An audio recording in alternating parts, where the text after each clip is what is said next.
सज्जनों, आपने पूछा कि देवी देवताओं की पूजन करना चाहिए या नहीं। देखिए, देवी देवताओं की पूजन करना चाहिए, पवित्र ज्ञान है। और देवी देवताओं के पूजन करने के बाद आत्मज्ञान की तरफ बढ़ना चाहिए। क्योंकि संसार में जब हम उत्पन्न होते हैं, पैदा लेते हैं, तो हमें कुछ भी ज्ञान नहीं रहता। तो माता पिता एवं बड़े बुजुर्ग, कुटुंब, परिवार एवं गुरु, सद्गुरु हमें ये बताते हैं कि माता पिता की सेवा करना चाहिए, वृद्धजनों की सेवा करना चाहिए, अतिथियों की सेवा करना चाहिए, गौ और कन्याओं पर दया करना चाहिए, नाना प्रकार के गुरु की पूजा करनी चाहिए, सद्गुरु की पूजा करनी चाहिए। सज्जनों, ये बात माता पिता एवं बड़े बुजुर्ग बताते हैं तो बात सही है, गलत नहीं है। क्योंकि जब हम बाल अवस्था में होते हैं तो हमें सहारा की आवश्यकता होती है। जैसे बच्चे को माता दूध पिलाती है, पालन पोषण करती है, भोजन कराती है, नहवाती धुलाती है, खिलाती पिलाती है, तो वो उनकी सेवा ही है। क्योंकि अज्ञान रूप में जब तक हम रहते हैं, बाल रूप में जब तक रहते हैं, तब तक हमें माता पिता या बड़े बुजुर्ग बड़े प्रेम से शिक्षा देते हैं और नाना प्रकार के अच्छे ज्ञानों को बताकर करने के लिए बताते हैं, करवाते भी हैं। अच्छी बुद्धि, अच्छा विचार, अच्छा भोजन, अच्छा रहन सहन, अच्छा पढ़ाई लिखाई, यानी हर प्रकार से आपका अच्छा ही सोचते हैं। जब हम बालापन से युवावस्था की ओर जाते हैं तो जो बातें बालापन में होता है वो बातें जो अवस्था में नहीं होता। क्योंकि हम बड़े हो जाते हैं, फिर वस्त्र पहनने लगते हैं, घूमने टहलने लगते हैं, सबकी बात सुनते हैं और फिर बोलना भी पसंद करते हैं, अपनी बात समाज में रखते हैं। बड़े हो जाने के बाद में हमें स्वयं व स्वयं कुछ न कुछ करना होता है। अभिभावक या माता पिता के रहते हुए भी, गुरुजनों के रहते हुए भी हमें एक मौका मिलता है जो स्वयं को सोचना पड़ता है, स्वयं को समझना पड़ता है और उसी मति के अनुसार, उसी विचार के अनुसार, उसी ज्ञान विवेक के अनुसार हम अपना काम करते हैं। क्योंकि जब बच्चा बड़ा हो जाता है तो वो स्वच्छंद हो जाता है, स्वयं को विचार कर अपने विवेक के द्वारा हर कार्य को करने के लिए सक्षम होता है। सज्जनों, जब प्राइमरी विद्यालय में हम पढ़ते हैं तो कुछ दिनों के बाद, 2, 4, 5 साल के बाद में हम प्राइमरी स्कूल पास हो जाते हैं। फिर हम मिडिल क्लास में जाते हैं, वहाँ भी पास हो जाते हैं तो हाई स्कूल में जाते हैं, हाई स्कूल पास हो जाते हैं तो कॉलेज में जाते हैं, यूनिवर्सिटी में जाते हैं। सज्जनों, इसी तरह हम पढ़ते पढ़ते खोज, अनुसंधान यानी रिसर्च की तरफ बढ़ते हैं। बचपन से लेकर के अनुसंधान तक हम धीरे धीरे क्रमशः आगे बढ़ते हैं। जैसे पहले अल्फ़ाबेट यानी वर्णमाला, 52 अक्षर का ज्ञान होता है।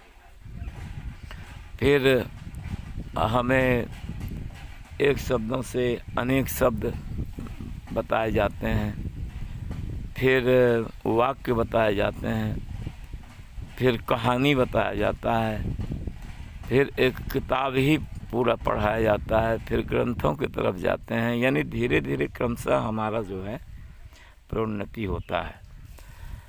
इसी तरह यदि हम ज्ञान की तरफ भी ध्यान देंगे तो सज्जनों, जैसे प्रारंभिक स्टेज में लोग पढ़ते हैं, कुछ दिन के बाद में मिडिल क्लास में चले जाते हैं, तो ज्ञान की भी भूमिका ये बताती है कि धीरे धीरे ज्ञान होने के बाद हम आत्मज्ञान की तरफ बढ़ें। सांसारिक ज्ञान का अनुभव करते हुए जो विवेक के द्वारा समझने बूझने का प्रयास करेगा, बड़ों का आदर करेगा और गुरुजनों की सेवा करेगा, तो निश्चित रूप से उसे विवेक की वृद्धि होगी तथा अपने विवेक के द्वारा वो आत्मज्ञान की तरफ झुकेगा। इसमें कण मात्र का संदेह नहीं है, क्योंकि जब हम प्राइमरी स्टेज से आगे बढ़ने का प्रयास करते हैं तो ज्ञान का स्टेज भी है आगे बढ़ने के लिए।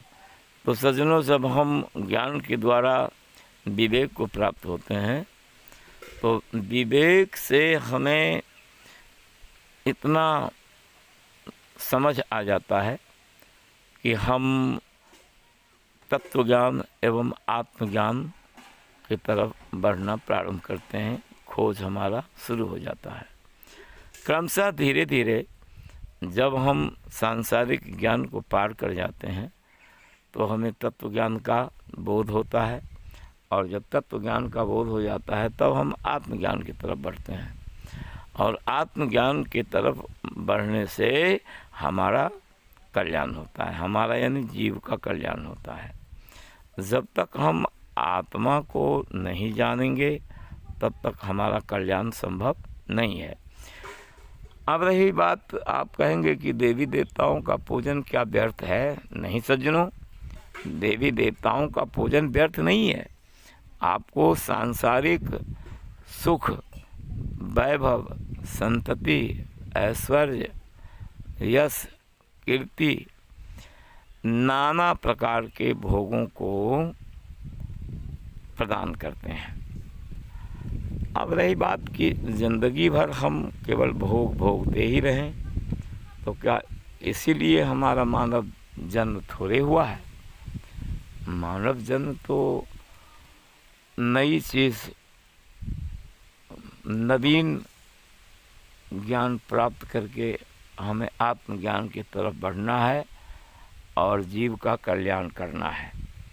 हम कहाँ से आए हैं, कहाँ जाना है, ये तो तब ज्ञान प्राप्त होगा जब हम संतों के सानिध्य में, सच्चे पुरुष के सानिध्य में और सत्संग में बैठेंगे, तो हमें यह ज्ञान होगा। बाकी न तो पवित्र ज्ञान ही गलत है, न आत्मज्ञान ही गलत है। पवित्र ज्ञान से ही हम आत्मज्ञान की तरफ बढ़ेंगे। तो पवित्र ज्ञान संसार के लिए है, और जब संसार का ज्ञान प्राप्त हो जाए तो निश्चित रूप से आत्मज्ञान की तरफ बढ़ना चाहिए।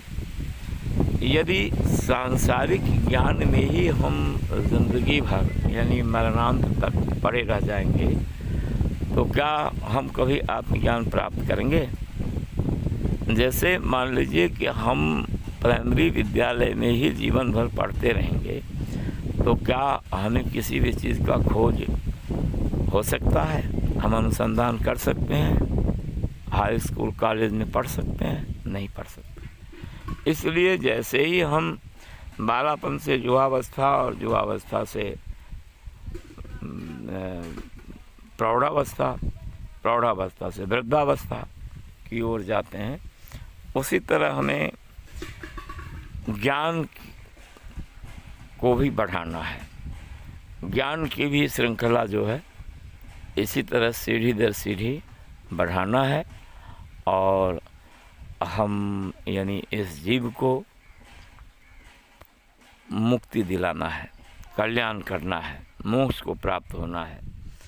तो सज्जनों, आप ये समझ गए होंगे कि मूर्ति पूजन यानी देवी देवताओं का पूजन, मूर्ति पूजन एवं देवी देवताओं का पूजन दोनों एक ही समझिए। क्योंकि मूर्ति जो है देवी देवताओं का बना हुआ है, वो शनाख्त है, वो रूप है जो संकेत कर रहा है कि हमारे पूर्वज यानी देवी देवता ऐसे थे। ग्रंथों के द्वारा नाना प्रकार के कथा और कहानी के द्वारा हमें ये ज्ञान प्राप्त होता है कि हमारे देवी देवता अच्छे थे या बुरे थे, क्या थे, उसका निर्णय हो जाता है। अब रही बात कि जब हम ज्ञान की श्रृंखला पर जाएंगे तभी हमें जीव के कल्याण का परमार्थ प्राप्त होगा। जब तक हम इसको जानेंगे नहीं तब तक हम अपना कल्याण नहीं कर सकते हैं, दूसरों के कल्याण की तो बात ही नहीं है। अब देखिए, एक समय की बात है, भगवान कृष्ण गोकुल में थे और इंद्र भगवान गोकुल में सृष्टि करना चाहते थे। इसका कारण ये था कि भगवान कृष्ण गोप लोगों को देवी देवताओं के पूजन करने से मना कर दिए थे। ये द्वापर की ही बातें हैं। और कहते थे कि आत्मज्ञान की तरफ बढ़ो। तो सज्जनों, साक्षी के रूप में गीता हमारा गवाह है कि दूसरे अध्याय में 16, 17, 18 श्लोक पढ़िए। गीता के दूसरे अध्याय में 16, 17, 18 श्लोक में स्पष्ट है कि आत्मा में अस्थित रहने वाले योगी या आत्मा में रमन करने वाले योगी मुझको ही प्राप्त होते हैं, यानी मोक्ष को प्राप्त होते हैं। तो भगवान कृष्ण के इस वचन पे या सिद्धांत पे कि देवी देवताओं की पूजा बंद करो, जब गोप लोगों से कहा तो भगवान इंद्र ने कुपित होकर महावृष्टि करना प्रारंभ कर दिए। सज्जनों, उस महावृष्टि होने के कारण कृष्ण भगवान गोवर्धन पर्वत को अपने तर्जनी उंगली से उठा करके गोपों की या गायों की, यानी गोकुल में जितने मनुष्य, पशु, जीव जंतु रहते थे उसके ऊपर गोवर्धन पर्वत उठा लिया और एक बूंद भी पानी नहीं गिरने दिया। अगल बगल में पनिया जंजाल हो गया, लेकिन गोकुल के अंदर एक बूंद भी पानी नहीं गिरा। सज्जनों, ये भगवान कृष्ण की, या आप इसको लीला कह दीजिए या कृपा कह दीजिए, या जो भी आपके ज्ञान विज्ञान के अनुसार से विचार में आवे वो समझ लीजिए। तो यह भाव है कि भगवान कृष्ण जो है केवल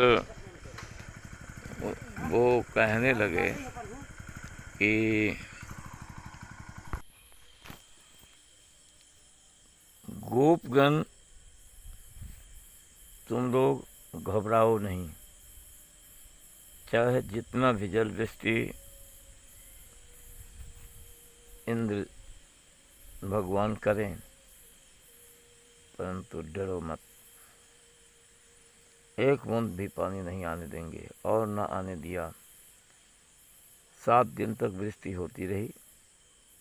सज्जनों, जब इंद्र ने देखा भगवान कृष्ण की माया या लीला अति प्रबल है, तो लज्जित होकर वृष्टि करना छोड़ दिया और उनके शरण में पहुँचे। हाथ जोड़कर विनती स्तुति किया। तब भगवान कृष्ण गोवर्धन पर्वत गोकुल के ऊपर से हटा करके जहाँ से लाए थे वहीं रख दिए। सज्जनों, यहाँ यह प्रतीत होता है कि गोवर्धन पर्वत जो लाए थे, छतरी के रूप में ताने थे, ये केवल मात्र सत्य की लीला है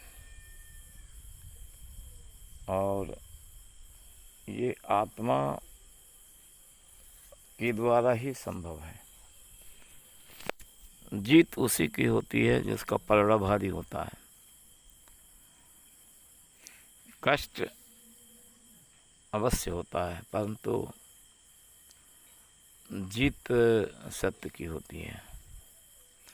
तो आत्म स्थित जो महात्मा जन, संत जन हैं, उनकी बातों में दम है। भगवान कृष्ण ने जो गीता में कहा है 18वां अध्याय के अंत में कि मेरे शरण गहो मम शरणम गच्छ, और उसने कहा कि अहम त्वाम सर्व पापेभ्यो मोक्षयिष्यामि मा शुचा। तुम मेरे शरण हो जाओ, मैं तुम्हारे सभी पापों को नष्ट कर दूंगा। तो यह भाव है कि वास्तव में जो आत्मज्ञानी या योगी जन, संत, महात्मा जन, सज्जन वृंद, भक्त लोग जब आत्मा में स्थित हो जाते हैं सदगुरु के कथनानुसार, उनके निर्देशानुसार, तो उनकी बात सर्वथा सर्वमान्य होती है। भगवान कृष्ण ने जो कहा वही हुआ। अब इस बीच में कुछ जो मंद बुद्धि, अल्प बुद्धि वाले थे, उसने कहा कि प्रभु, मैं तो नाम जप करते आया हूँ, पूजा पाठ करते आया हूँ, तो अब मुझसे रहा ही नहीं जाता बिना पूजा पाठ किए। तो भगवान कृष्ण ने कहा कि जो तुम्हें पूजा पाठ ही करना है तो जाओ गोवर्धन पर्वत को जाकर पूजा करो, क्योंकि उसी ने तुम्हारी रक्षा की है। तो बात तो सत्य है। गोप लोग उसी दिन से गोवर्धन की पूजा प्रारंभ कर दी है। सज्जनों, ये मात्र इंडिकेट है, संकेत है कि यदि तुम आत्मज्ञान की तरफ बढ़ना चाहते हो तो सर्वप्रथम मूर्ति पूजन, देवी देवताओं की पूजन, जड़ पूजन करना पड़ेगा। और मान लीजिए करते करते ज्ञान उत्पन्न हो गया तो निश्चित रूप से तत्व ज्ञान की तरफ बढ़ेगा और तत्व ज्ञान से आत्मज्ञान की तरफ बढ़ेगा। इसमें कण मात्र का संदेह नहीं है। अब रही बात कि जिसको नहीं है बोध, तो गुरु ज्ञान क्या कर सकता है। रामचरितमानस के अनुसार मूर्ख हृदय न चेत, जौ गुरु मिल विरंत सम। ब्रह्मा के समान भी गुरु क्यों न मिल जाए, लेकिन जिसका हृदय ही मूर्ख है तो उसको क्या समझाया जाए। जो मंद बुद्धि हैं, अल्प बुद्धि वाले हैं, उसके समझ में ये बात नहीं आएगी। खैर कोई बात नहीं है, जिसके समझ में जितना आता है उतना वो करे। अब रही बात कि आपने जो पूछा था ये मूर्ति पूजन एवं देवी देवताओं की पूजन करना ठीक है या नहीं ठीक है। सज्जनों, हो सकता है आप इन सत्संगों के द्वारा जान गए होंगे कि क्या करना चाहिए, जीव के कल्याण के लिए क्या करना चाहिए, और मूर्ति पूजा या देवी देवताओं का पूजन कितने दिन तक करना चाहिए, इन सब की जानकारी हो गई होगी। अब हम विदा चाहते हैं। सह